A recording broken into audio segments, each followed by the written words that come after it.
Ma'am करूँ मैं? अच्छा आपने Yeah, it's done now. Okay. Yes. So, welcome all for our yet another session of Gurukul Pathshala. Today we are going to learn through the waves of OSCE, and it is very nicely sailed by our captain, Dr. Baldev Prajapati sir. So, for this session, I welcome our president, Dr. Jhankhana Sanghavi madam, for her address. Thank you, Dr. Nehal. Good evening and welcome. I welcome Dr. Baldev Prajapati sir, Dr. Sandeep Trivedi sir, Dr. Yogesh, Parikh, Dr. Nehal, and Dr. Lata, and all delegates. What to say about this OSCE, about Dr. Prajapati sir? It's always a mind-storming exercise. And this OSCE will always open a lot of thinking window for not for the PG student, but our practitioners also. So let's enjoy this OSCE and welcome Dr. Prajapati sir for your OSCE. Over to Dr. Nehal, please. Thank you. Thank you so much, madam. And for today's session, we have Sandeep Bhai. He is always there with us, being a CIP Vice President West Zone, but having busy schedule, he is always there in the e-Gurukul and he guides us. We are missing Yogesh Parikh sir today, again with his busy schedule. So with this, I'm handing over the platform to our coordinator, the chief coordinator of Gurukul Pathshala, Dr. Lata. Thank you, ma'am. Good evening, everyone. We are again here with important session on cardiovascular system. And Baldev sir is icon of it, I think. He is very fond of the system. And I have seen his OSCEs. They are so good. Every time they are so good. Students are so privileged to have him. We all are so privileged. Every time we are all privileged to have him. Sir, without wasting time, over to you for further session, sir. Good evening, friends. Welcome to this our PG session. Just only one my request to all the postgraduates that please remain with us when we are talking and try to respond. Don't bother whether you are right or wrong. And I request Dr. Lata to help me to see their responses on the chat box and we can incorporate. Let me take the note of besides all our office bearers and friends, Dr. Sandeep, Dr. Nehal, Dr. Lata, Dr. Jhankhana, but even I could see that there is Dr. Shakuntala Prabhu from Mumbai. And she herself is, I will say, a very good teacher. And even her interest, I know, is pediatric cardiology. And in her presence, when we are discussing, I request Madam that, Madam, please, you can be even one of the faculties, and whenever your comment or something which you can add, I'm sure that you have lots of the point. So I request you, and certainly your presence makes difference in, I will say, level of our session. Thank you very much, Madam. With this remark, thank you so much. With this remark, let me share the PPT and start this history part, our discussion part.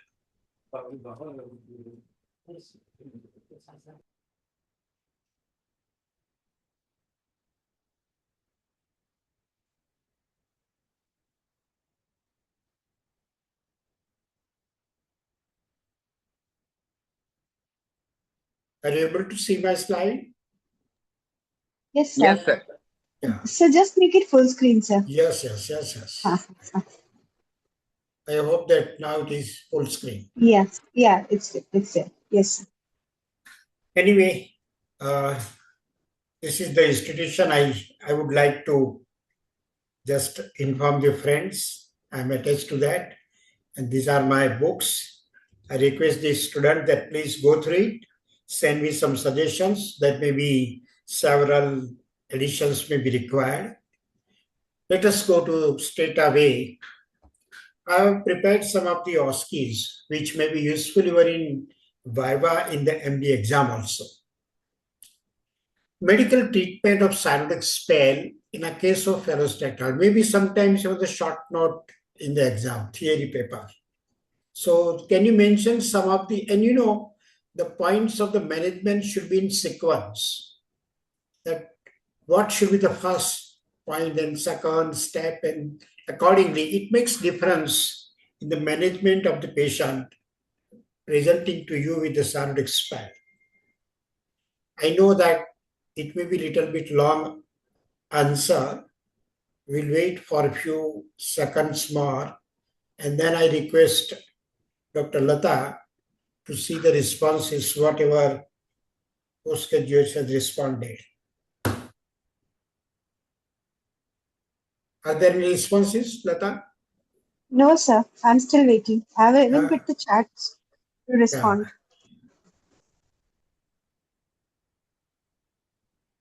I know that this is a little bit long answer, but in the OSCE, sometimes they do ask because they know that how much time is allotted and they are supposed to respond. And even I have selected this question from various angles point of view, maybe in the Viva question, maybe sometimes short note, and probably very important for every practitioner when the patient presents to you.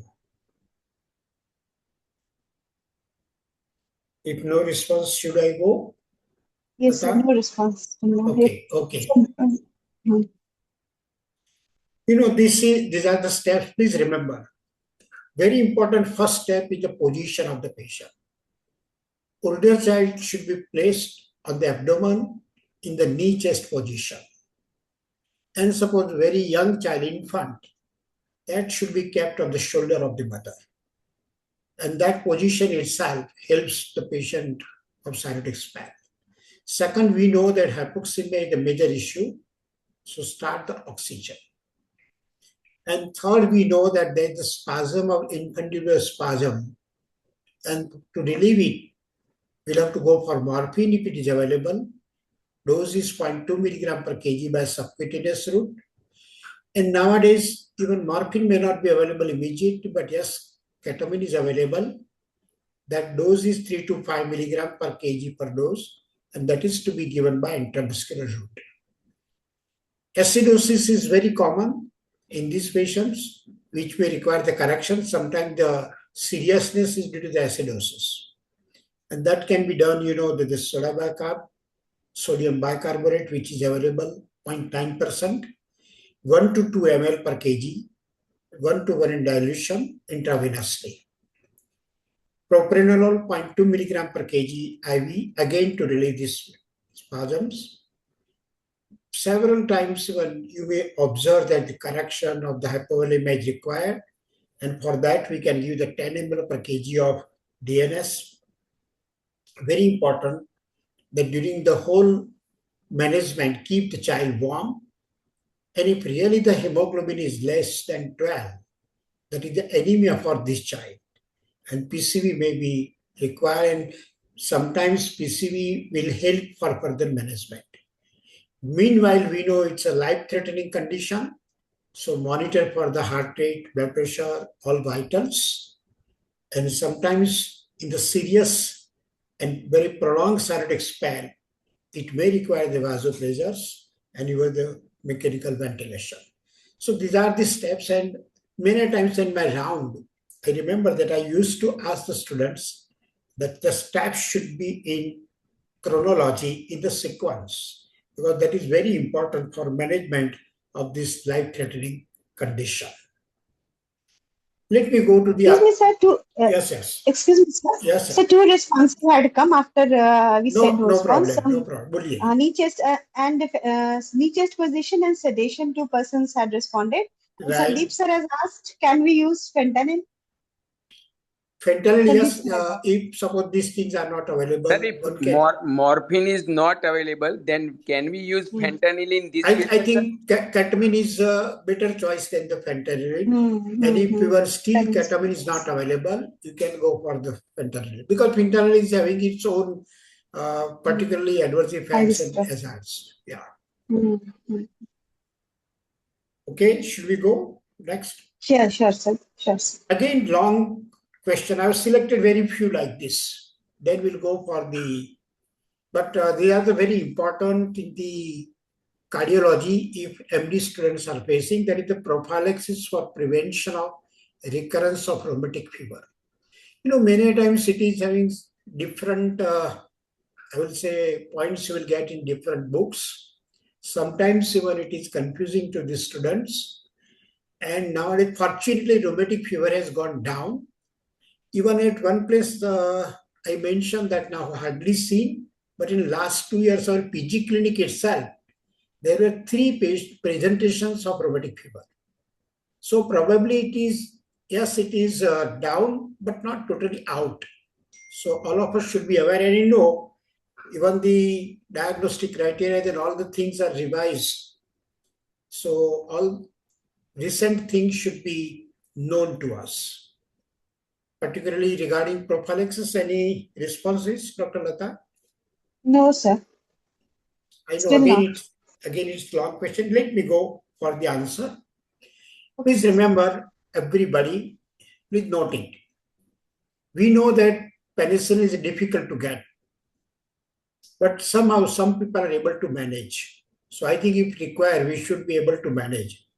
And that is available for the benzathine penicillin. Here the long-acting penicillin, what we used to say peridural, and that is 1.2 million units intramuscular at interval of 3 weeks. You will read in Nielsen 4 weeks. But in our developing countries, our cardiology group recommends that better to go at 3 weeks interval, and 1.2 million in more than 30 kg weight children. But less than 30 kg weight of the child, you can go half of the dose. That is 0.6 million, Penra LA6, which was available. Again, intramuscular. I'm sure that if you give the penicillin yourself, you understand what are the practical issues of giving the intramuscular injection. Test dose is required. Test dose itself is very important, that it should be with preparation, because at any time, any child may develop the anaphylaxis.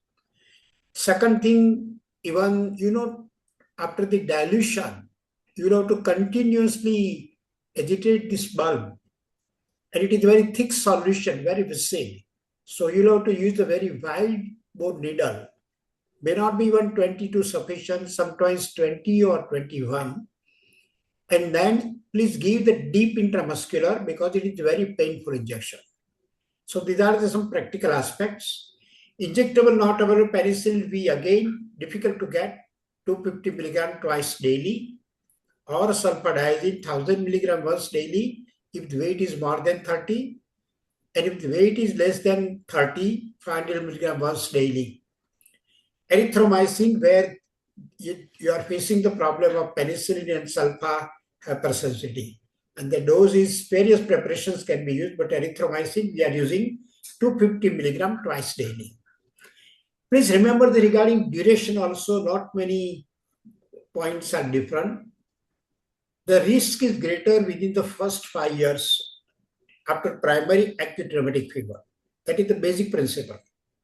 And therefore, American Heart Association recommends ideally lifetime prophylaxis for the residual rheumatic heart disease.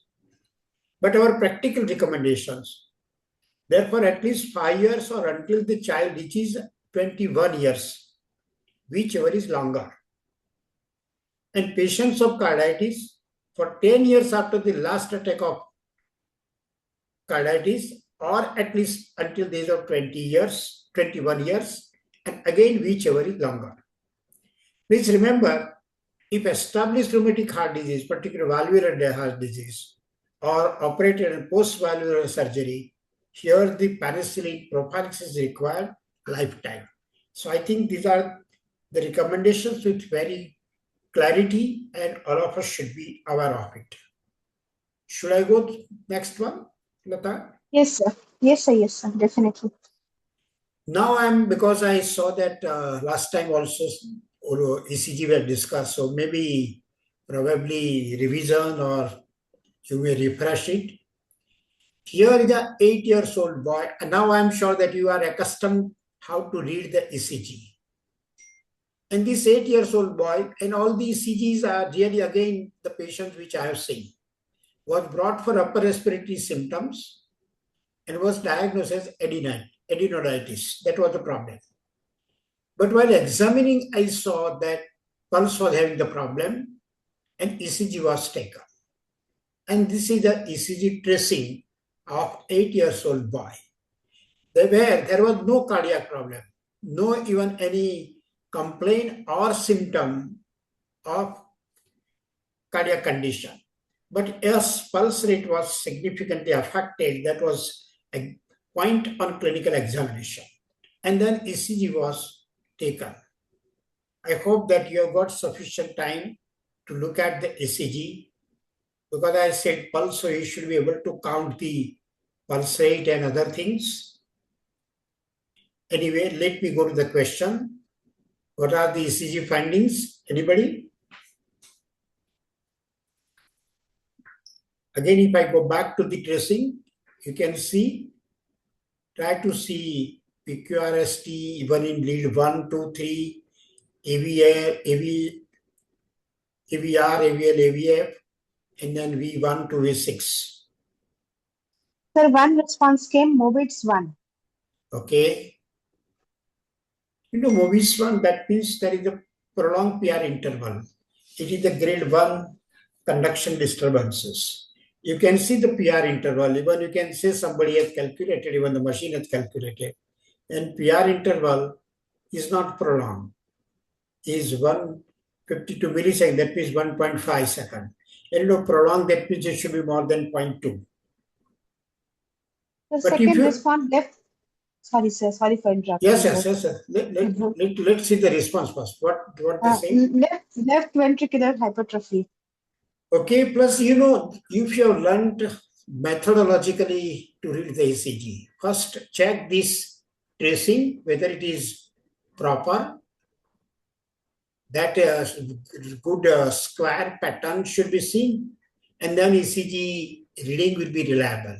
Second, go for counting pulse this rate, and for that rate you can see the interval between this RR.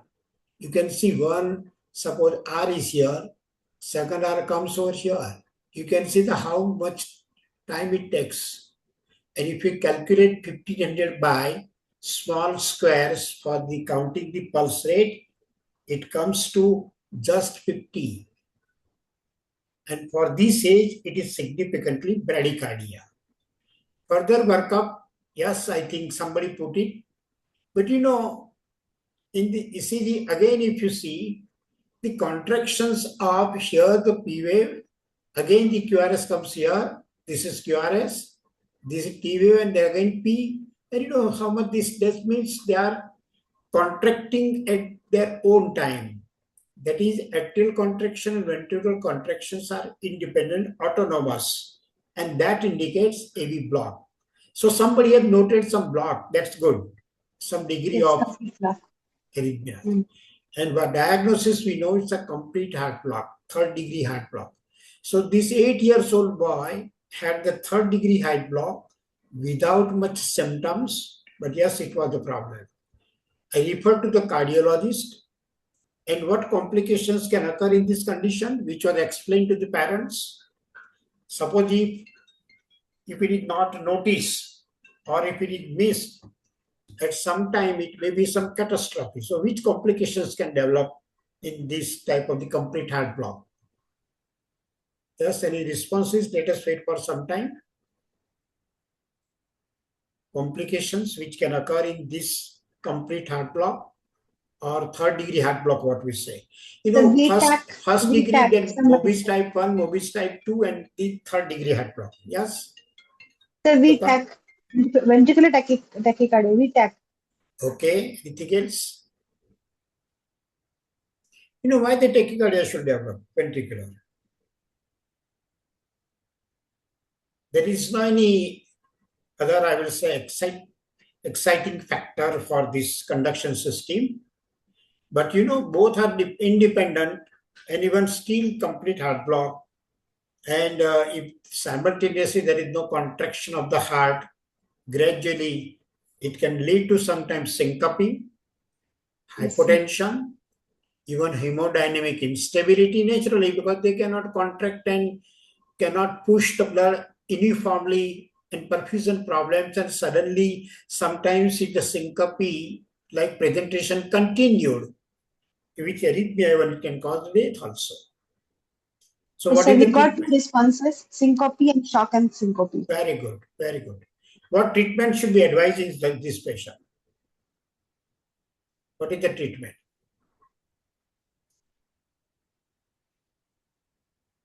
I think first thing which I would like to insist that because I counted the pulse, Pacing, I somebody equal has said. times. Very good. Pacing. Yes, the pacemaker implantation is the answer. Pacemaker. I remember that it was advised by the cardiologist. They didn't follow. They were not ready to accept it. Consulted 2-3 pediatric cardiologists. Everybody answered the same. And then they were ready for the pacemaker implantation. This was probably more than 5 years back. I have seen this patient. Now they are coming regularly for the follow-up and doing very well. So this is quite rewarding if you see the patient before any problem or complication develops. Fortunately, we could detect and manage the patient. Anyway, one more patient. Please, very practical conditions and real cases I have seen taken. This was actually grandchild of my schoolmate from Cologne. It was a 2-month-old male infant, which was brought with complaints of cough, respiratory distress, restlessness, irritability, and perspiration for 1 month. The pediatrician diagnosed bronchiolitis at Cologne.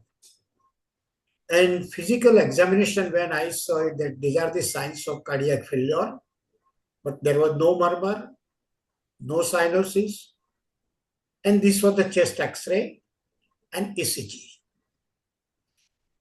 Now you can see first that what does the chest X-ray show, then try to interpret the ECG, and then I'm sure that if you are aware, you will get some idea that very young child, 2 months only, having this type of the manifestations, and there is no any murmur, that means some shunt is less possible, no cyanosis, that means no cyanotic heart disease, then what type of, yes, certainly it was cardiac problem.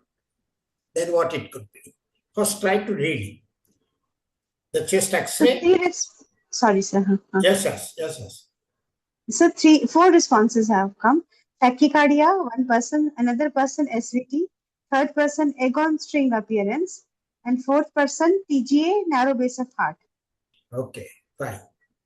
Let us see first the X-ray findings. If you see the X-ray finding, I think I may not, at some time we'll take even the OSCE and radiology also. We have more than 100, I will say, OSCE is ready in my pen drive. This X-ray, if you see 2 months old child, look at this, straight away you can focus. I'm trying to take the cursor over that part. Yes. That this is the left border, almost the straight and going, I will say, beyond this, even almost axillary line. Right side, okay? And even, it is going down also. That means apex bit, if you are clinically examined, is going laterally and downwards.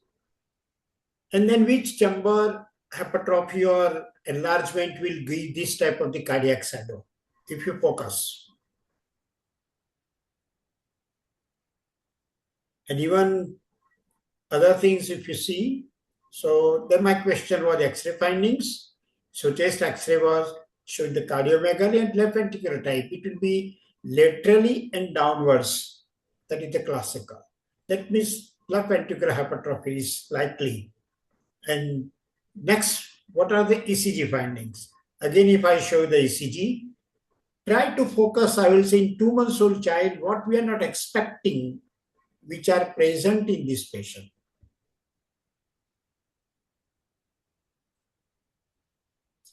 If you focus over, I will say, V1 particularly, then suppose this is the QRS complex. Before that, whether are you noting even V5, V6, if you see QRS complex before that, what do you see? And whether it is expected in this child, Second, I am sure that if you see the R wave in V5, V6, even almost I will say merging with the lower down R. And even if you see, try to see the T waves in V5, V6, and even the ST segment, just I'm giving some ideas. So it shows the deep Q waves. You know, the Q waves are usually not seen in the pediatric or the children, and that to the 2 months old child. And inverted T waves and elevated ST segment, these are very classical findings of myocardial ischemia. And if it is this type of the left ventricular hypertrophy, with this ECG changes of myocardial ischemia, child is in cardiac failure, child is irritable, what is your probable diagnosis? Al-Kappa, few people have responded. Very good, very good. I think those who could answer, certainly that they deserve the best compliments. That is the aberrant left coronary artery originating from pulmonary. Actually, this child I saw probably more than 20 years back. At that time in the Ahmedabad facility was not available. I referred the patient to Bangalore in Narayana. Child was treated there, and now child is, I will say, very big boy. What investigations are required for confirmation? ECG changes, X-rays, certainly indicating, suggesting, but for confirmation, what we should do?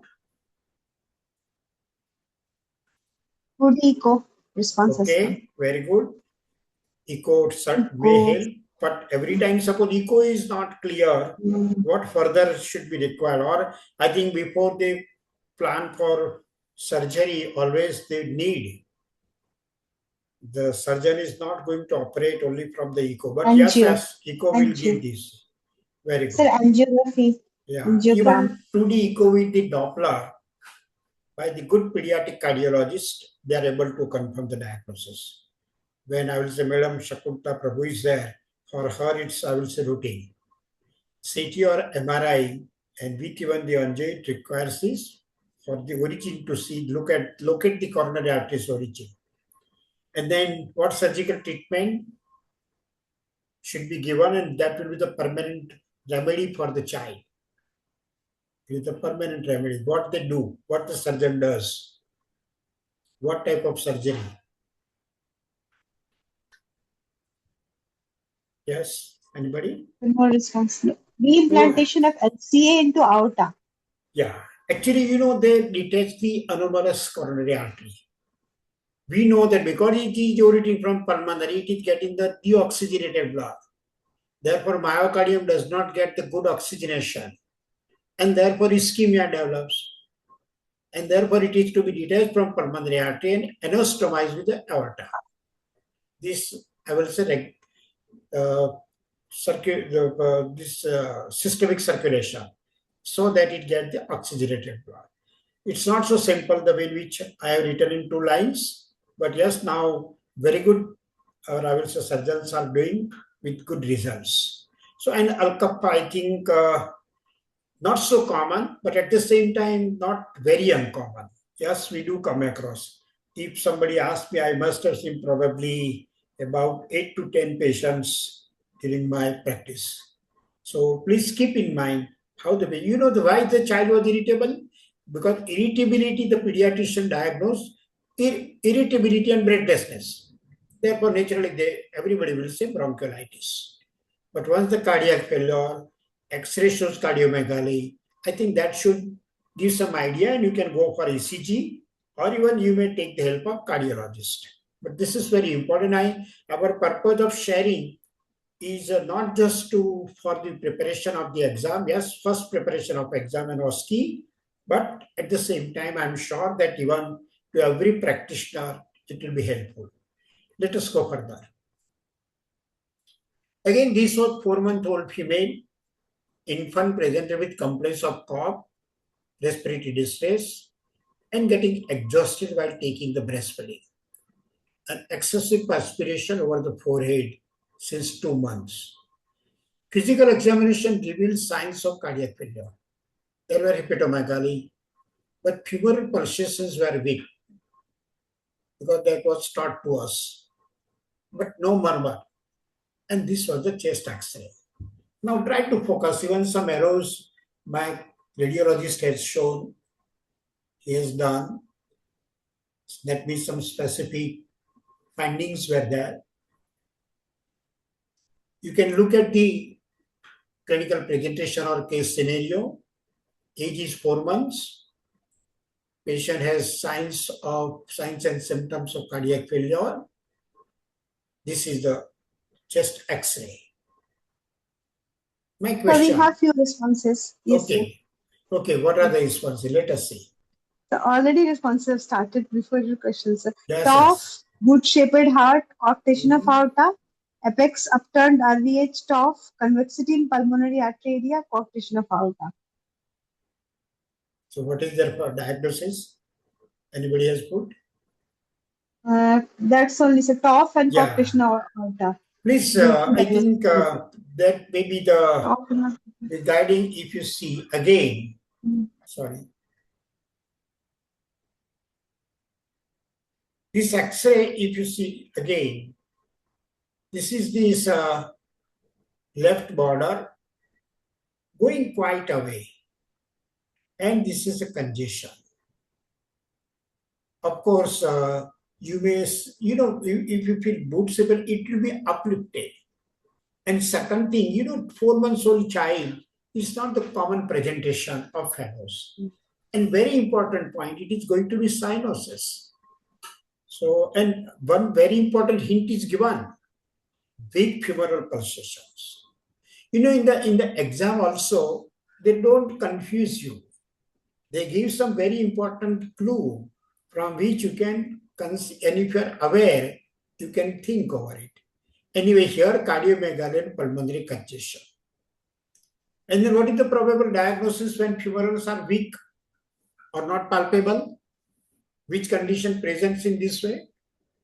The coarctation of aorta, somebody answered. That's what it was, the coarctation of aorta. And then investigations to save the time. We know that usually we go echo with Doppler. Even further, it requires to confirm the narrowed part, CT MRI, and treatment. Particularly in this child, for medical treatment I'm talking. Before you submit to the cardiologist or what treatment will be life-saving in a neonate with this type of a severe condition. Reason is, if you don't understand and if you don't diagnose, many times these babies will die. That was my purpose of keeping this. Actually, this was in one of our medical college around this patient, in the critical PICU this patient was seen. Very, very important point. We should be able to understand that what we should do so that perfusion can be improved. So, because the coarctation, narrowed part of the aorta, there is no systemic circulation. It is compromised. And therefore, patient is in trouble. So to improve it before you submit the child for the further management to the cardiologist or even the cardiothoracic surgeon, what we can do? Anybody? The PG infusion. Very good. Very good. It's a good answer. And please don't only keep remember the answer. Do it when the patient comes. The prostaglandin even will be the life-saving. Because you immediately you do something, you'll be able to submit a patient. Otherwise, these babies, with the severity, mild problems may not create the problem, but with the severity, they may die. And then invasive procedures, primary angiography, nowadays they even may not go for anything, they put the stent.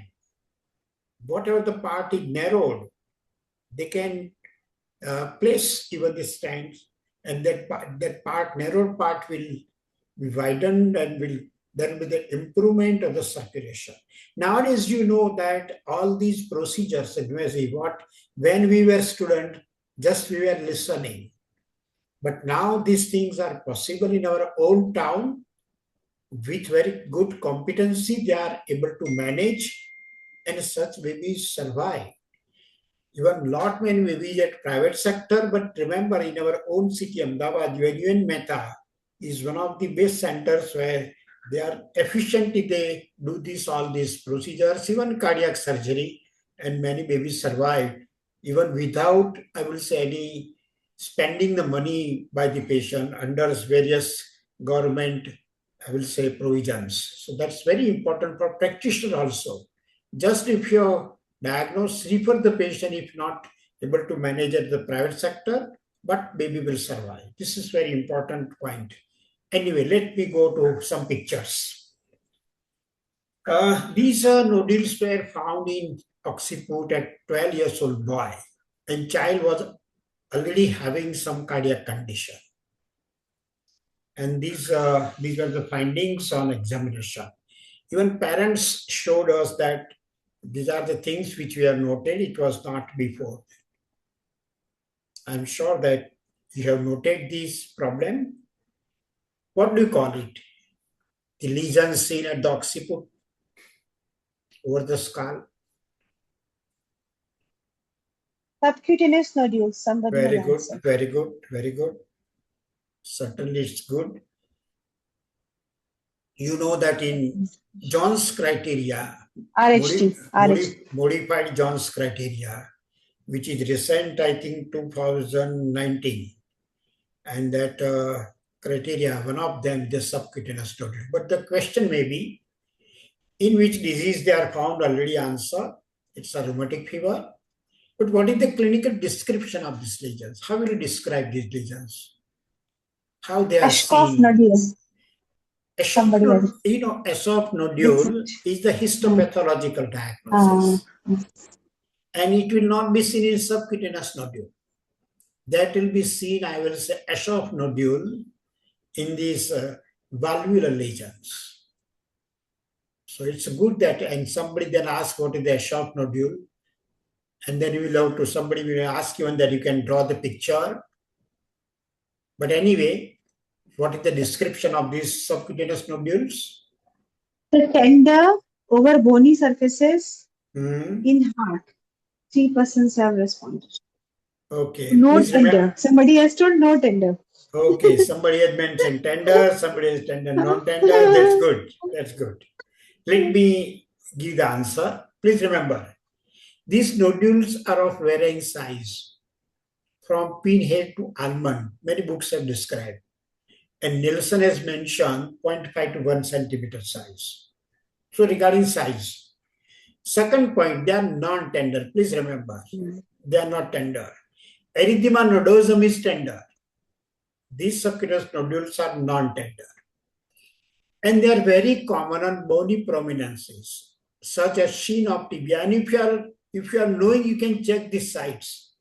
Sheen of tibia, wrist, elbow, knee, ankle, spine, and even the occiput. So these are the common sites for this. Then what is the importance of their presence in the rheumatic fever? Suppose in a known case of rheumatic fever, now we have got these subcutaneous nodules. What is the importance? Yes, one of the importance is for diagnosis according to the John's criteria. But suppose already it was known case, and now it has come with these nodules. Severe carditis, somebody has answered. Okay. Very good point. Carditis. Yes.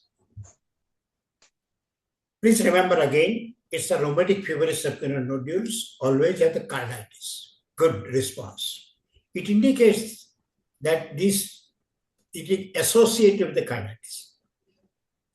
And when the nodules persist, then probably it's a chronic carditis. And it makes difference in your thoughts and management. So this is the clinical finding, which I noted even in one of the exams also, and I had the picture, so I thought that let me prepare this OSCE. Okay, now one more ECG. A patient of acute renal failure, already suppose post-streptococcus glomerulonephritis, hardly they will go for this renal failure, but yes. And now present with generalized weakness and irregular pulse, an urgent ECG was taken. What the What does this ECG show? This is the ECG in a patient of acute renal failure. We generalize weakness and yes. Sorry, so tall T waves, hyperkalemia, tall tented T waves. Very good, very good, very good. I think good answers, good responses. ECG finding, please remember tall, peak, tented. These are the three adjectives for T waves. Tall, peak, they are very sharp, and tented. Tent means sharp. So tall, peak, tented T waves. And this is very characteristic of hyperkalemia, as students have mentioned. What are the other ECG changes in hyperkalemia? Besides this tall, suppose the steel, it depends, from the ECG tracing findings, even you can predict roughly the serum potassium level. So various ECG changes we should know.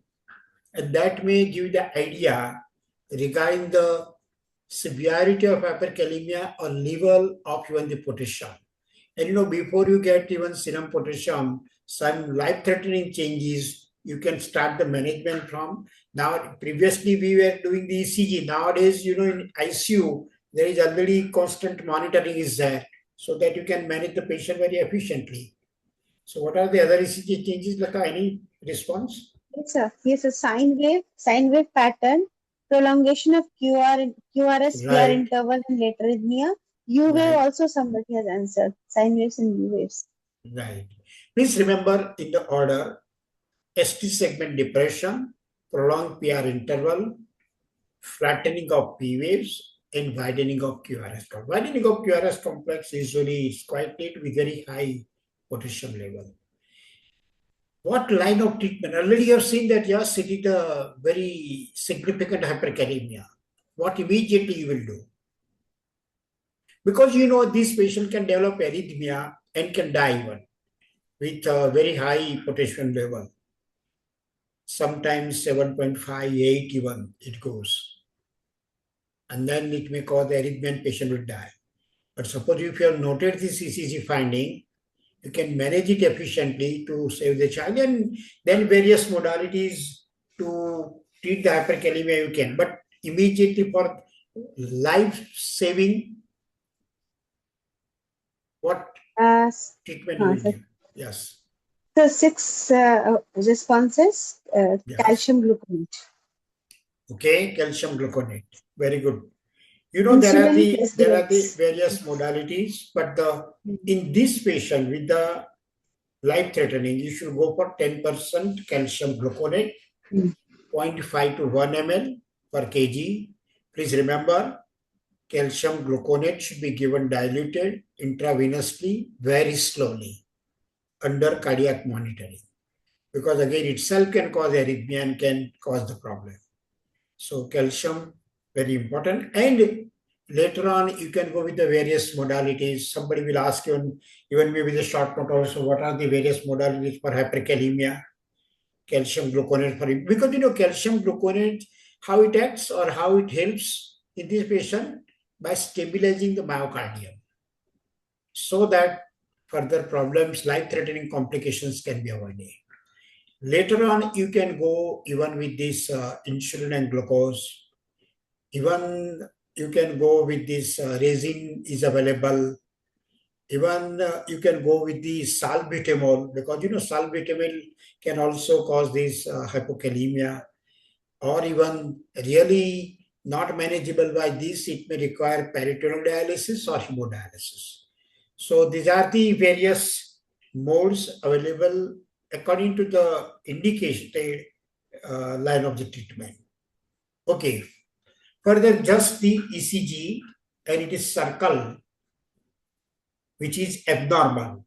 Try to find out that where is this abnormality, which particular component of ECG tracing is affected, and what does it show? What is your interpretation? I remember last time cardiologist was talking regarding the same.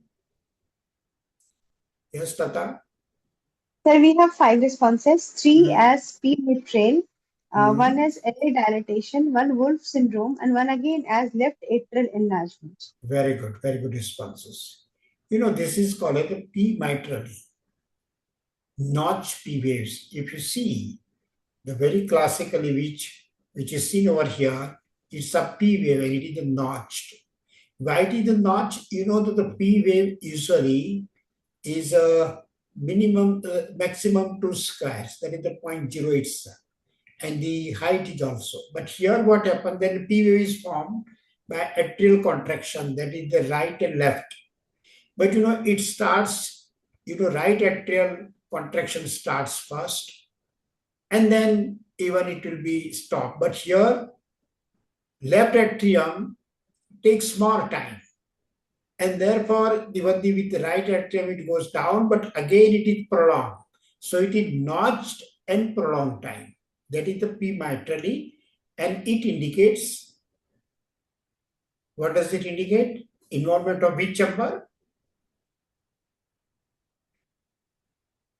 Involvement of which chamber?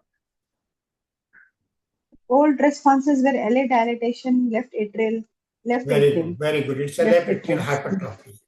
And what are the other ECG criteria for left atrial hypertrophy? ECG criteria. In X-ray also, the double shadow will be there, left atrial hypertrophy. But here in the ECG, what we get? Other changes? Yes, any response? 3 millimeter P wave. Okay. Somebody has answered. Already we discussed that the P wave is formed by the atrial depolarization or atrial contraction. And therefore you will note it wide and notched P wave.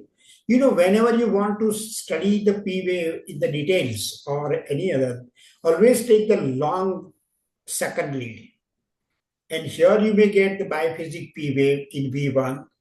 P wave duration is also prolonged.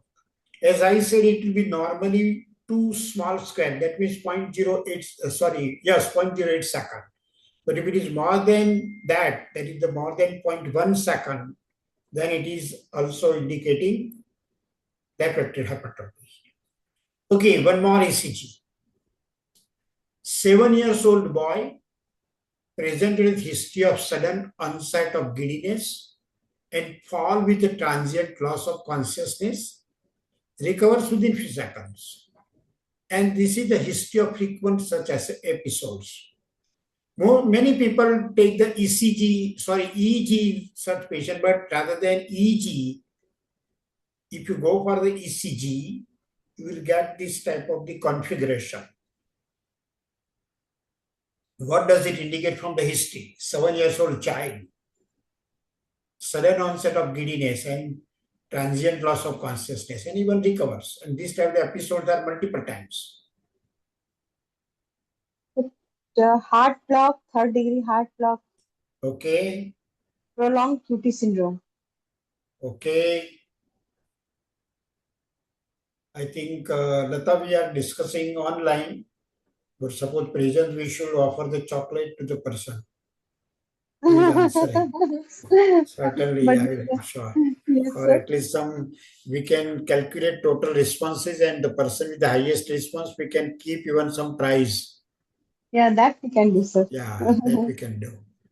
Anyway, this is the good response. It is a prolonged QT syndrome. Prolonged QT syndrome, you can see here, let me show here, where we don't get this, this is the P wave, this is the Q, and T wave is over here.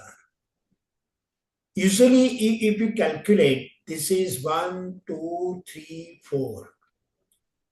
And therefore, it will be 0.04 seconds, so 0.2, this for 0.48. Almost, I will say borderline, more than 0.48, 0.49.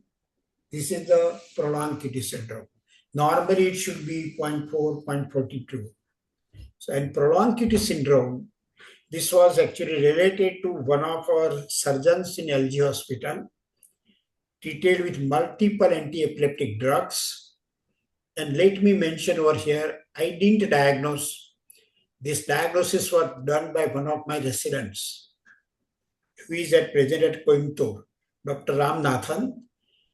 Long back, he was our resident, and for not, I will say, responding epilepsies, their surgeon referred this, his relative child referred to us. When I answered Ramnathan that you tried to answer that why this patient is not responding from the history and examination, next day we'll discuss. Next day he said, sir, diagnosis is obvious. And that was the prolonged QT syndrome. What is the drug of choice for this condition? Prolonged QT syndrome. And please, I want to share with my friends practicing pediatricians. These conditions are not only for the books or only for the medical colleges or for the students to pass the exam. It is seen in the practice. Somehow, probably we don't examine the details, or sometimes we don't know and therefore missing. But yes, may not be so common. It is not like, I will say, enteric fever. But yes, we do come across. What is drug of choice of this condition? Anybody? Lata? The one response, injectable magnesium sulfate. Sorry, what? Magnesium sulfate, MgSO4. Okay, magnesium sulfate. You know, magnesium sulfate is for hypercalcemia or something. Here it is the propranolol. And what are two non-pharmacological treatment options? Non-pharmacological. Without drug given. Please remember, pacemaker ultimately, because again arrhythmia, and implanted defibrillator. Please remember prolonged QT syndrome. Sometimes epilepsy mimic one of the conditions, prolonged QT. I think I have taken very few ECG, then again will be on the clinical side. 10-year-old boy was brought. This is again the patient from Modasa, long back, with history of multiple episodes of transient unconsciousness and falls. MRI brain and EEG reported as normal. First time the child fell down in the playground in the school. And later on referred to the pediatric, I would say during that time, many pediatric neurologists, just neurologists. And child was on anti-epileptic drugs with clinical epilepsy, although EEG, MRI normal. Later on in the history, I was also not able to find out the exact cause, just epilepsy, valproate, obesity that we were getting. But suddenly father died. And later on, I got the information that uncle also died 2 years back. And both suddenly died, and they considered myocardial infarction, cardiac, heart attack, because even hardly they were taken to the hospital.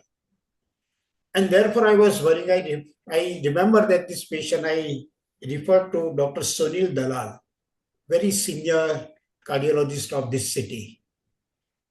And then sir said that for what you have referred the patient to me. I said, sir, I don't know. But there is a death of father and uncle.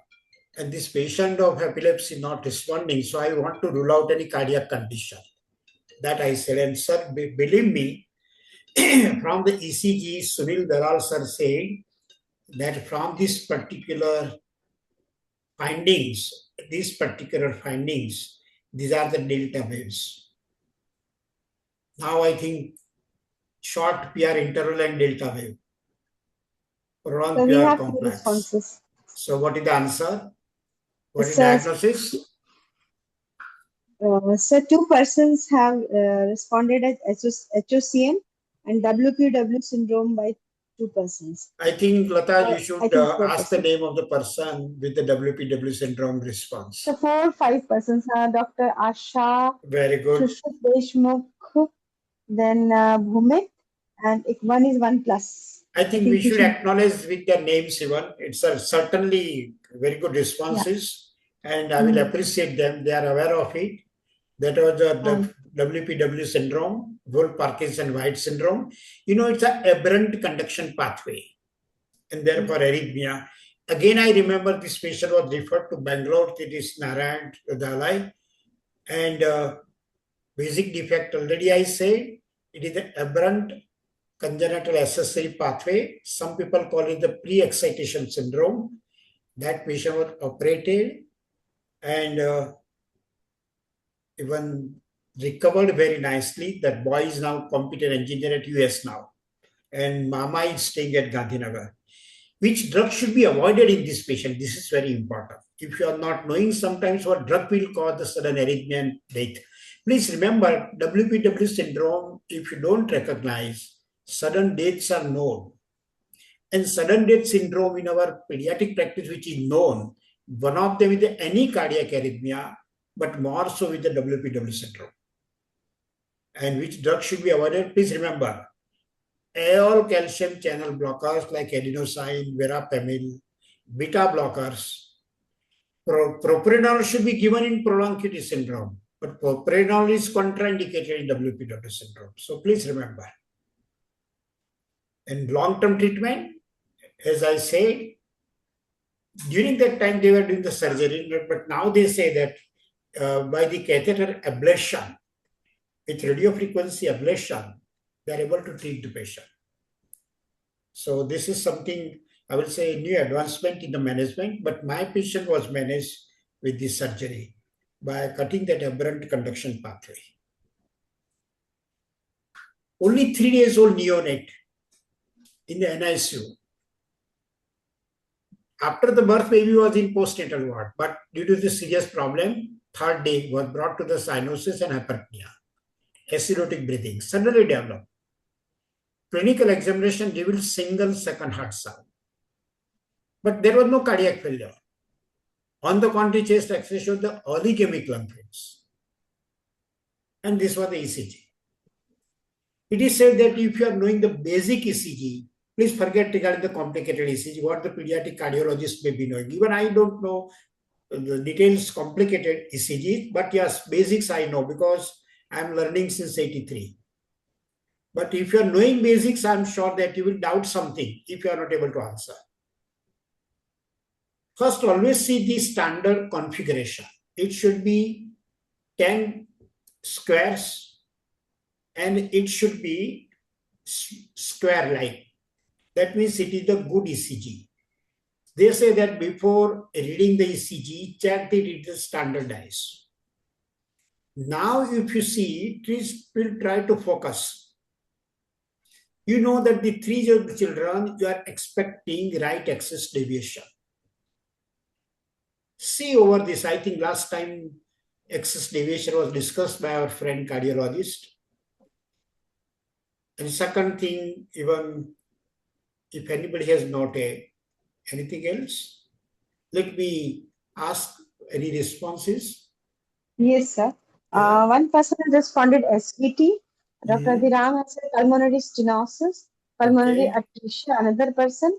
Then sinus tachycardia in lead 1 hour and AVF S-wave. Please remember, from the ECG, directly we may not be able to jump at the diagnosis. From the ECG, you can see the configuration, that which chamber is likely involved and what is the really hypertrophied or something. And then with the clinical scenario and X-ray correlation, you can think the various possibilities. In this ECG, if you see Q wave in lead 1 and AVL, if I go back, if you see in lead 1 and AVL, let us see lead 1. You know, Q waves will not be seen in the newborn, even not in children. Adults, Q waves may be even without any problem. But in children, we are not expecting that presence. Even here. And therefore, presence of Q waves and left axis deviation in newborn with the cyanosis. Here, the left hypertrophy is also there. What is the diagnosis? We are with diagnosis. A few tricuspid atresia. You know that in the newborn right axis deviation only, even up to 3 months, even beyond that sometimes. But in the newborn, only few days and left axis deviation and cyanotic condition. Please remember, it is always tricuspidatory. Very blindly you can say. Therefore, I said, even if you are knowing the basics of ECG and clinical scenario, most of the times you can correlate. Let other further complicated things can be decided by cardiologists. But as a general pediatrician, you can help in this way. Again, tricuspidatory is life-threatening. So you should be able to manage it. What drug may be life-saving in this disorder in neonate? Presenting at birth with a severe cyanosis and low arterial oxygen saturation. And then if you are knowing the drug, naturally we will have to know the dose also. I think please remember here in such patient that these are the duct-dependent conditions. If the PDA closes, this patient will go for severity and may die. So by management, keep the PDA open. And for keeping the PDA open, prostaglandin is the answer. I think everybody who is doing even the neonatal practice or ICU practice, they should have this prostaglandin in their emergency and they should be mastered to use this drug. Start the dose of 0.05 microgram per kg per minute.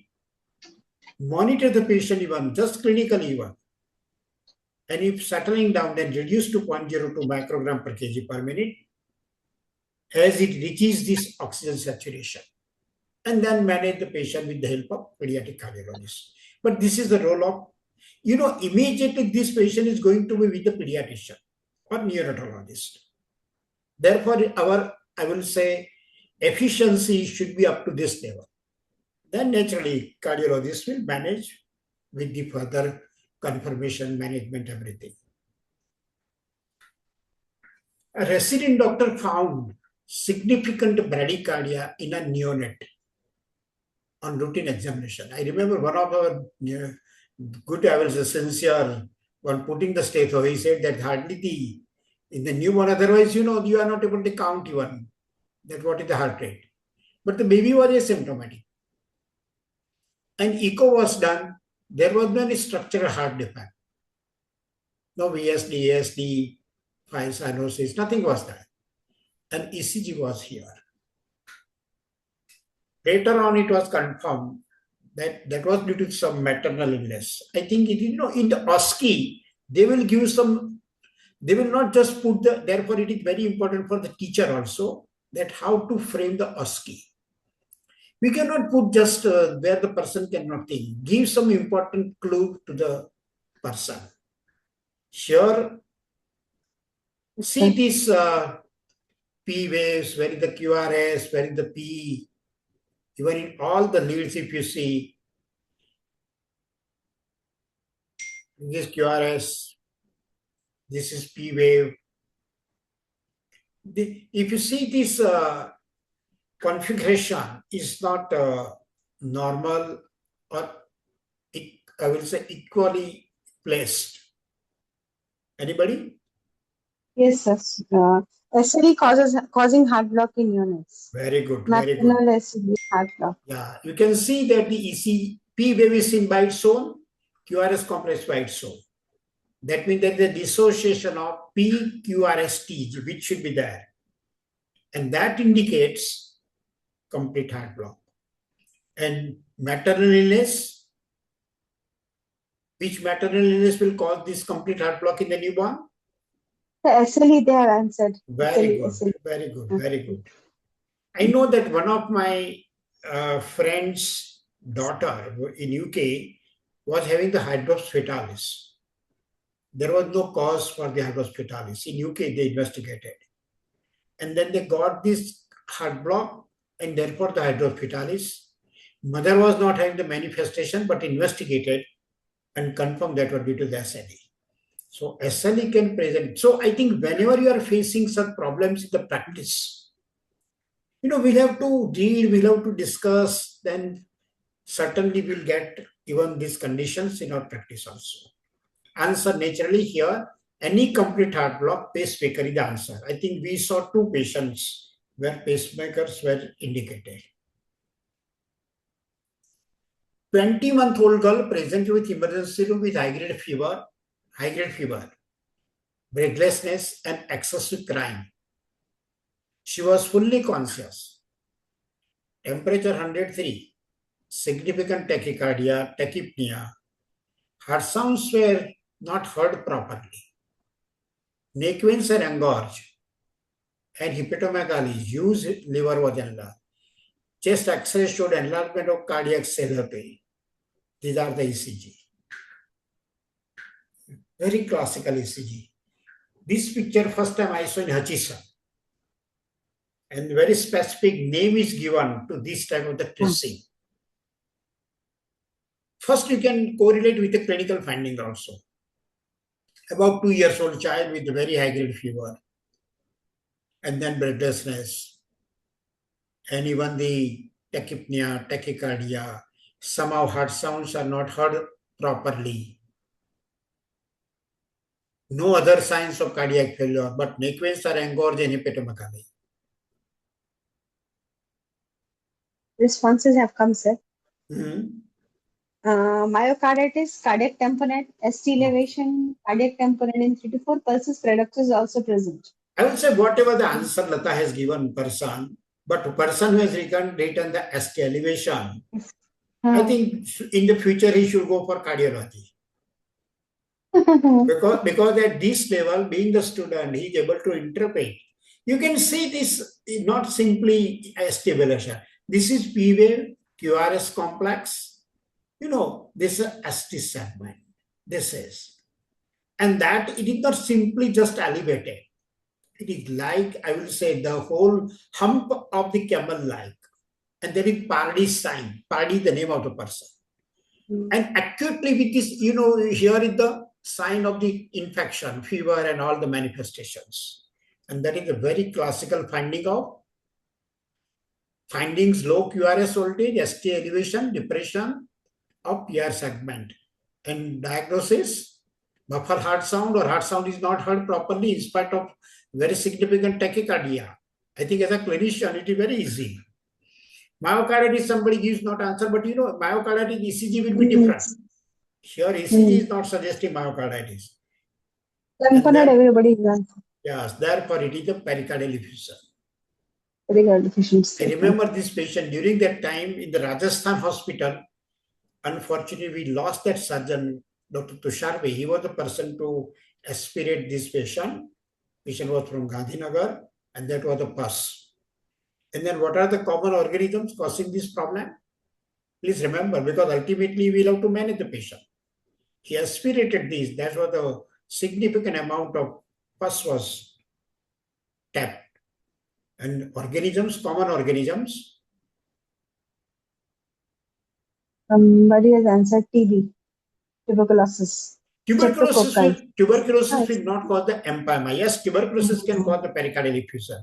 But that will be even, I will say, fluid which will be hemorrhagic like. Tuberculous fluid will be hemorrhagic. Suppose even Coxsackie, myocarditis can cause even the pericardial effusion. Again, it will be like just hemorrhagic, amber color fluid. Here it was pus. Pus with bacterial infection. Which bacteria? Most common is Staph strepto. Yeah, pus. Most common is staphylococcal and streptococcus. And therefore, non-infective conditions even which can cause this type of the disorder may not be empyema, but the pericardial effusion, which where there is no infection. One autoimmune and one endocrinal. I will give the idea. In the exam, if I am examiner, I will give the idea to the student. Non-infective conditions presenting as pericardial effusion, not empyema I am talking, not pus, but pericardial effusion. One autoimmune condition and one even the endocrinal cause. Less common in children, but adults it is common, presenting as pericardial effusion. Endocrinal. Somebody has answered pancreatitis. Sorry? Hypothyroidism, sir. Very good. Very good. Endocrinal is hypothyroidism. Autoimmune, somebody answered? Yes. Autoimmune, which one? But you know, juvenile idiopathic arthritis, SLE, hypothyroidism, even uremia can present. Not in our patients, we don't get, but adults, yes, uremia. And in uremia, I remember one of the patients was when I was tapping this pericardiocentesis, It was bright color and that hemorrhagic, but I thought that really I have touched some chamber, but in uremia, it will be hemorrhagic fluid and pericardial effusion. So fortunately now we have the facility of surgeons and pediatric cardiology. Now we don't do, but when we were student, we have to do it with pericardial synthesis also. 18-month-old boy, present with failure to thrive, muscle weakness, polyuria, constipation. Please see every complaint. EBG showed metabolic alkalosis. And this is ECG. I think these type of the OSCEs are very common. Please, which I have selected, these OSCEs are very common. Because one ECG, certainly it will be going to be there.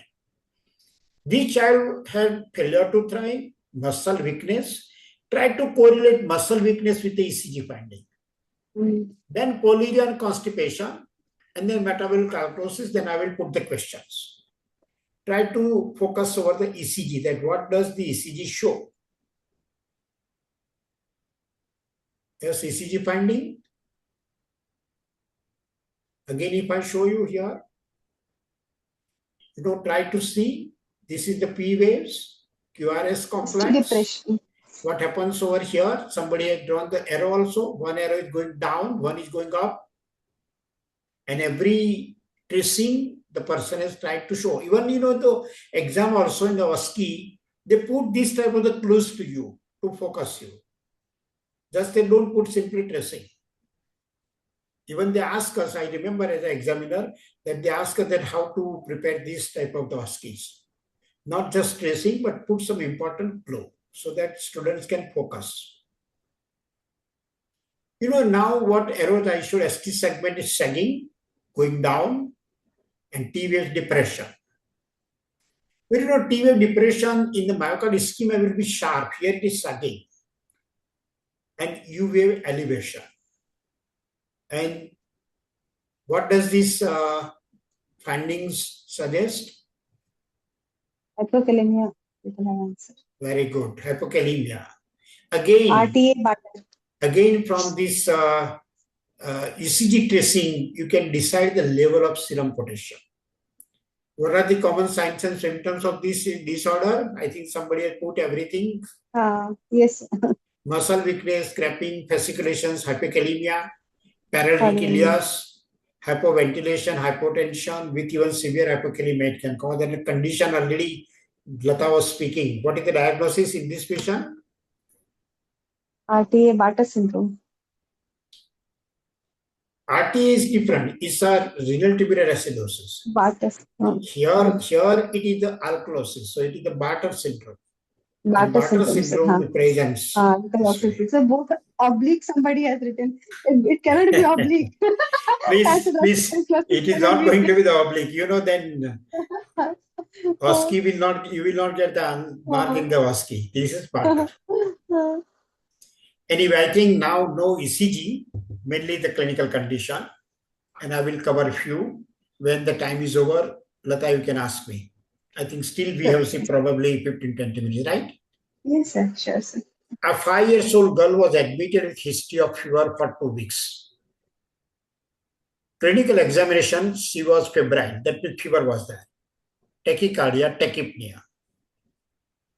CBC showed leukocytosis with raised polymorphonuclear cells. ESR and CRP were very high. Chest X-ray showed cardiomegaly. Echo study of heart was reported as heterogeneous echogenicity in pericardial sac. What will be your thought? From this scenario, you can see that fever of 2 weeks duration. You can say just PO. Child was having the fever, tachycardia, tachypnea. Leukocytosis with polymorphonuclear reaction. Correlate even the clinical findings, laboratory parameters, ECG, and then ESR and CRP were very high. X-ray showed cardiomegaly and echo study of heart was reported as heterogeneously echogenicity in pericardial sac. Very classical clinical picture is given. What does it indicate? We have 4 responses. Yes. First is post-infection dilated cardiomyopathy. Second is Yeah. Kawasaki. Third is acute rheumatic fever. And fourth one is also acute rheumatic fever. So Kawasaki. Okay. Again, with pericardial or pyopericardial. Reason is, in Kawasaki, what happens? Kawasaki, commonly coronaries will be involved. I think somebody is thinking for the Kawasaki is not totally wrong. Less than 5 years, yes, age is there. Fever, not responding to antibiotics for 2 weeks. I think many antibiotics must have been given. Leukocytosis, yes. But such patients will be having some skin lesions, eye lesions. So some clinical findings will be there. And then if you go for the ECG or even the echo particularly, it will show the coronary involvement. Then it helps for the Kawasaki. But with this, more likely pericardial effusion, pyopericardial. Common organisms already we have discussed. But please remember, this can be even the theory also. This viral will not cause the pyopericardium, but pericardial effusion, yes. As I was talking, Coxsackie is common. Tuberculosis, yes, somebody was answering, it can cause. Even fungus in the immunocompromised or malignant patient, after the treatment, they can present. Line of treatment, ceftriaxone, vancomycin for staph. If you have got tuberculosis, ATT, antifungal for fungal. Pericardiocentesis is very important.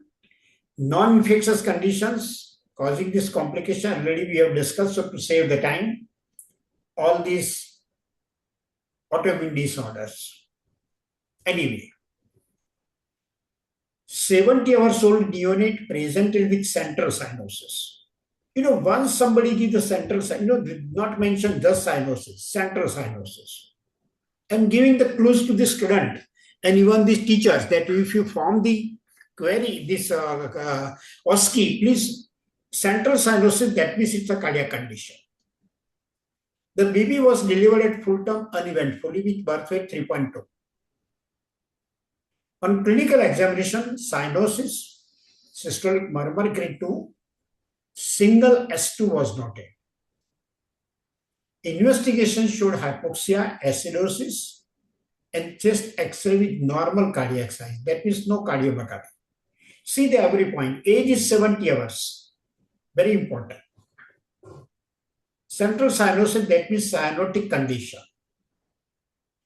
Giving the picture murmur and other thing, that means it is cyanosis not due to any other cause, not respiratory cause, cardiac cause.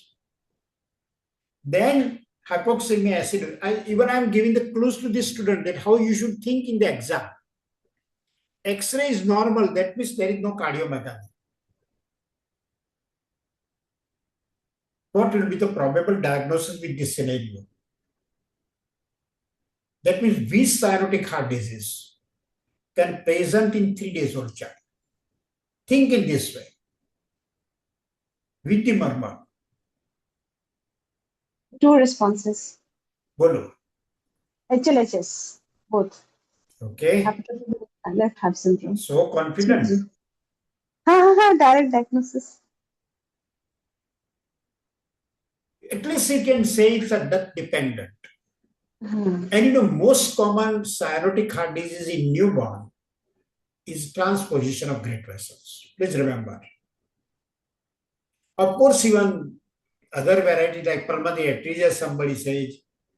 Even somebody says HLH, I will say, sorry, hypoplastic left heart syndrome is not wrong. But we can say at least duct-dependent cyanotic heart disease. Very classical time, please remember. 72 hours. That means as the duct is going to close, the manifestations of cyanosis starts.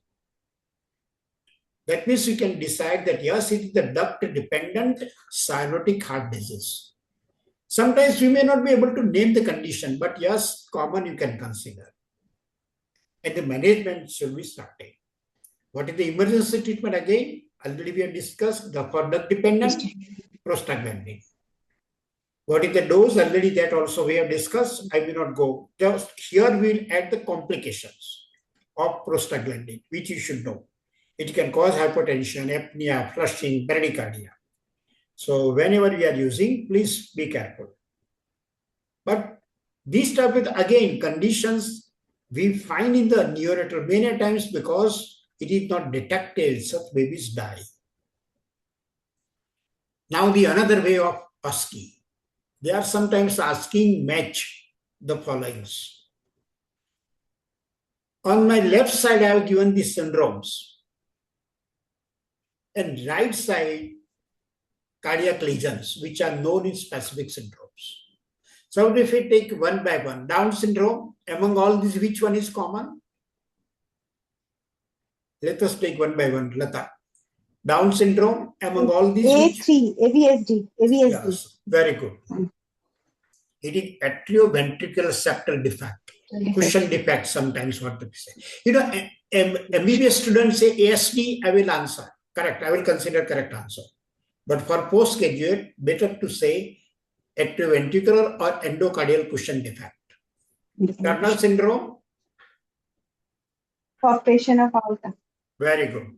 Coarctation of aorta. Marfan syndrome?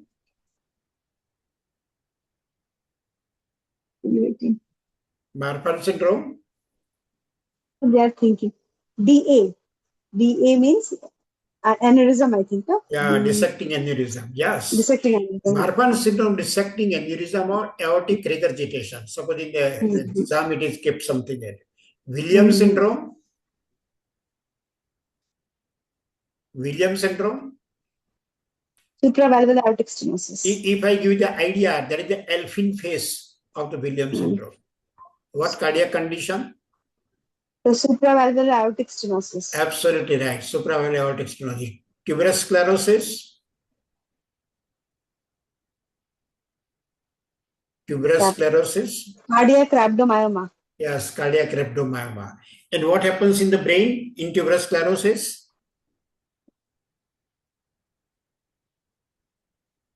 Even tuberous will be found in MRI. Tuberous. That is known. Pompey's disease, what happens? Among all the Pompey.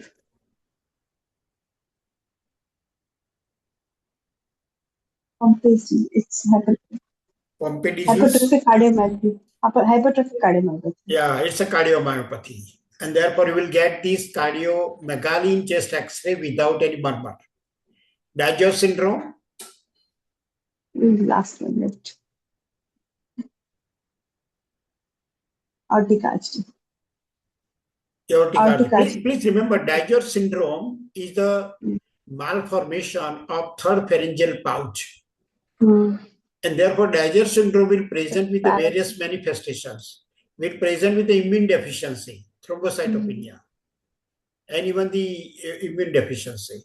Second, thymus is affected because thymus also develops from the third pharyngeal pouch. Therefore, immunodeficiency. Parathyroid will be affected for hypocalcemia. And aortic arch anomaly, cardiac malformation. So if you are knowing, I think anything can be in the OSCE, they can form, provided you are knowing everything regarding the condition. Already we have answered. So this slide I skip. A 12-year-old boy has bicuspid aortic valve. Please remember every point. 12-year-old boy has bicuspid aortic valve. Detected in early childhood, incidentally. This was actually one of our nursing staff's boy in the LG hospital many years back, 12-year-old boy.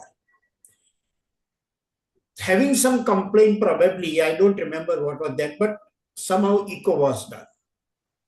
And that bicuspid aortic valve was detected. There was no any problem during that. It was detected in VS hospital long back. But later on, this child presented in LG hospital for persistent fever of 4 weeks duration. And common conditions they investigated, there was no obvious cause. Child was fatigue off and on. Routine investigation did not reveal any diagnosis. But leukocytosis was very significant. ESR, CRP were quite high. what you will be able to think? Most probable diagnosis. Please see. Infective endocarditis. Yes? Infective endocarditis. Who has put the diagnosis? Can you find out the name? Yes, sir. So me, Dr. Naren, Ariba Sushruth Deshmukh, Yadagiri Billa. Yeah, I'll appreciate. I think when they are going to appear in the exam, they should appear earliest. Yes, it is the infective endocarditis. Very important clues I will discuss later on. What are the clinical manifestations? Just, I think I have mentioned. Please, you can go through the textbook just to save the time. Various points will be mainly the fever. It is said that fever of unknown origin, if you don't have the diagnosis, which are routine investigations and treatment, you have no response to the antibiotics. Please remember, in the absence of even obvious any reason, always do the echo, go for the blood culture, go for the bone marrow and bone marrow culture. You may get, in one of the patients of 3 months fever from Udaipur, we were suspecting with the even the leukopenia and thrombocytopenia malignancy. Ashwin Patel was here, now he's shifted to US. He was hematologist, he did the bone marrow. He said, forget regarding the leukemia. I said that, okay, then what else? Almost 25 years back. He said, I have sent the bone marrow culture. And friends, believe me, bone marrow culture showed the salmonella. This patient was hospitalized more than 5-6 places. 3 months fever was there. And therefore, any such patients go for the echo, you may get the endocarditis. I have several patients. Or even you can go for the, nowadays in the Nielsen also it has been mentioned, go for the CT scan. Now even the PET scan. Our Dr. Bala in the ID chapter is very fond of the PET scan. Or even the bone marrow, and send for the bone marrow, not only for the malignancy, send for the culture also, not only for HLH, send for the culture also.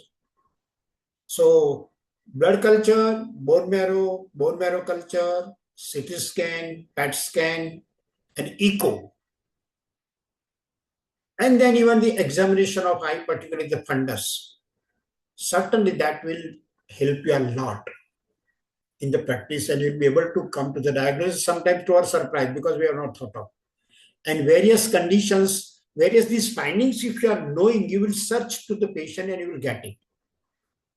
Investigations, already we know that CBC always, leukocytosis, thrombocytosis, even thrombocytosis, raise ESR CRP, macroscopy, hematuria may be there, echocardiography, vegetations will be there, culture may show the growth.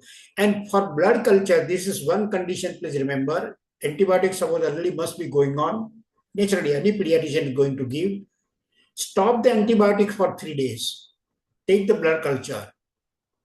I will say more than 4 or 5, even the blood culture samples, the span of 24 hours. You are going to get the organism. I learned from my friend cardiologist that if you are suspecting bacterial endocarditis, stop the antibiotics for 48-72 hours, then collect multiple samples for the culture, you will get the organism. These are the common organisms. Should I interrupt, sir? Yes, sir, please. Sir, I would like to add, if you allow me, sir, Yes, blood culture should be, proper volume of blood should be taken at least 3 cultures. Yes. It is very important, because generally we send one culture and very little volume, so it will not show proper. I think, Lata, sometimes we'll give the practical aspect of blood culture also. Volume, proportion, dilution, preservation, transportation, but everything is very important to get the culture. Many times our friends in the practice, those who are talking that we don't get the culture positive, I think probably all these points are lacking. If you take the care, positivity will be increased. Certainly it will increase. Treatment, please remember, penicillin nowadays not available, but ceftriaxone. Ceftriaxone and aminoglycosides combination for the synergistic, that is the antibiotic, somebody will ask. Or staph support that the cloxacillin for MSSA or MRSA vancomycin.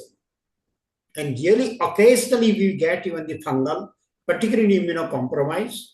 I remember one patient was discussed by Dr. Tanu Singhal. That was a bacterial endocarditis with fungal infection. So, again, that means not so common, but yes, we do come across. I think already we have overshooted. Is it right? Yes, sir, but we can take this case. We can okay, take this I think last two we'll take. This will be last but sure, one. sir. A 13-year-old boy presented with exertional dyspnea. He was diagnosed to have some congenital heart disease in the infancy, but did not follow the advice of a pediatrician for further evaluation and management. This patient I remember was from Karol, Dr. Mukund Bijani, senior pediatrician, advised for cardiac evaluation during that time, but they ignored it. And child was not that bad, at least life-threatening, and later on presented with bluish discoloration on toes. Oxygen saturation, please look at the saturation. 97% in upper limb, 80% in lower limbs. P2 was very loud, and diastolic murmur was noted in pulmonary area, and this was the X-ray. Very classical. I think good clinician should not miss, but this was quite late for the clinician, because for the patient it was late. You can see everything that having some congenital heart disease, they didn't bother for management, resulted in these problems or complications with cyanosis different in upper limb. Sorry, upper limb no cyanosis, lower limb cyanosis, 80%. So the question is, what is the explanation for difference in these oxygen saturation upper limbs, lower limbs? What do you call it? And similarly, give another example where upper limbs are cyanosis, lower limbs are pink or less cyanosis. First, come to our patient. That lower limbs are cyanose, upper limbs are normal, 97%. What do you call it? We have few responses. Yes. Explanation, differential cyanosis, somebody has mentioned. Very good. But we are having answers from aortic stenosis, SN Menger's, PDA, coarctation of aorta, and please don't jump out the diagnosis. That is the thing. So differential cyanosis, somebody has mentioned. Sometimes response. Sometimes in the exam also, being the good candidate, answer only the question. Because if we try to show the smartness, that may be sometimes fatal. So best way is to remain the smart. Anyway, let me explain. Lower limbs SpO2 85, upper limb 97. It is a differential cyanosis. And some congenital heart was detected in infancy, remained untreated. Now presenting as a cyanosis, that to differential. That means it must be the PDA. And now that PDA has gone to the pulmonary hypertension, so reversal of shunt. And reversal of shunt will cause unoxygenated blood mixing with the oxygenated blood, and that will go in the descending aorta. Therefore, cyanosis in the lower limbs, but upper limbs will be spared. So the condition with the upper limb cyanosis, lower limbs normal, is called the reverse differential cyanosis. And reverse differential cyanosis will be present in transposition of great vessels with pulmonary hypertension. Very interesting. Good clinician, without, I will say, echo or anything, he will be able to answer many questions. P2 loud, what does it suggest? Again, this type of question is going to be asked. Loud P2. Pulmonary arterial hypertension. Very good. Somebody then. Very good. It is pulmonary hypertension. What are the X-ray findings in this patient to save the time? It should dilated pulmonary artery. Let me go to the X-ray. this part, this is the pulmonary artery. Here on the contrary, it should be concave. It should be like this. Right here it is bulging. And that means it is the pulmonary artery dilatation. That can cause even the compression over the bronchus also sometimes. Pulmonary artery with decreased pulmonary vasculature. Probable diagnosis already given, PDA with the Eisenmenger syndrome. I think we'll keep the last, this matching. Various, they are asking the various clinical questions also in the OSCE. So these are the various findings of heart sounds. And then put the possible cardiac condition. Loud S1 already we discussed. Loud S1, sorry, not P2, loud S1. Among all these conditions which can present with the loud S1? MS. Mitral stenosis will be having the muffled heart sound. Please. No, it will not have loud. It will not be having the loud. Mitral stenosis can have the loud P2, but not this heart sound M1.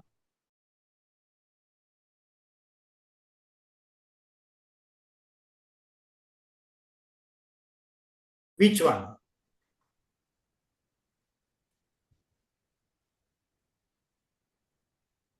Thyrotoxicosis, somebody has answered. I think by excluding he has considered, but right answer. Because those list of the conditions are not fitting. Even, smartly you can find out the correct answer in this way also. So loud S1, thyrotoxicosis due to the hyperdynamic circulation. Loud P2, already we answer. Loud P2. Pulmonary hypertension. Pulmonary hypertension, yes, already we discussed. But soft P2, means P2 is very difficult to appreciate. Soft P2. No answer. Yes. No answer. No answers yet. No answer. No, sir. Already. Aortic regurgitation and pulmonary stenosis, two different answers we have. Okay, pulmonary valve stenosis is the correct answer. In the once you are soft P2 that means it is due to the pulmonary. Decide in this way. It is not A2. So soft P2 is due to the pulmonary. So very simply, pulmonary valve stenosis. Reverse splitting of S2. Reverse splitting of second heart sound. Second heart sound is formed by two components. Aortic component and pulmonary component. Now in the normal splitting, what will be the splitting? That P2 will be first, then the A2. But reverse, that means A2 first, and then P2. That is the reverse splitting of second heart sound. In which condition? Aortic regurgitation, 3 people have said. Aortic stenosis by 1 person. Aortic stenosis is the correct answer. And soft S1, mitral stenosis, already we discussed. Stenosis, yeah. S3 in a case of aortic regurgitation. Just to see the correct answer, loud S1 thyrotoxicosis, P2 loud pulmonary, soft P2 pulmonary valve stenosis, reverse aortic stenosis, soft S1 mitral, and S3 aortic regurgitation. So anyway, so thank you very much. I think looking at the time, we have to stop over here. And I hope that our purpose is served. Still, in the cardiology also, there are probably one more session at any time we can. But I think by OSCE, one of the good methods of learning, that rather than the very lengthy, boring lecture or even the textbook, you can learn so many things. And even you can, and one thing is very certain, that unless you know the condition in details, you will not be able to answer. Otherwise, what happens in the exam, that write down 5-7 pages, right or wrong, and you will get the marks. But by the OSCE, it is not possible. Unless you are very sure, you will not be able to get the marks. I am sure that the purpose is served for the students, and sure it will be useful to the practitioners. Yes. Again, due to this time limit, we have to end our. Still, we have overshooted. We have taken some liberty. Thank you very much again to organizers, office bearers, Dr. Jhankhana Ben, Nehal Ben, whole team.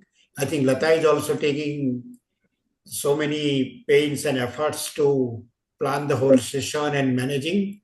So thank you everybody, and really I should thank all of you too, because you are giving me this opportunity.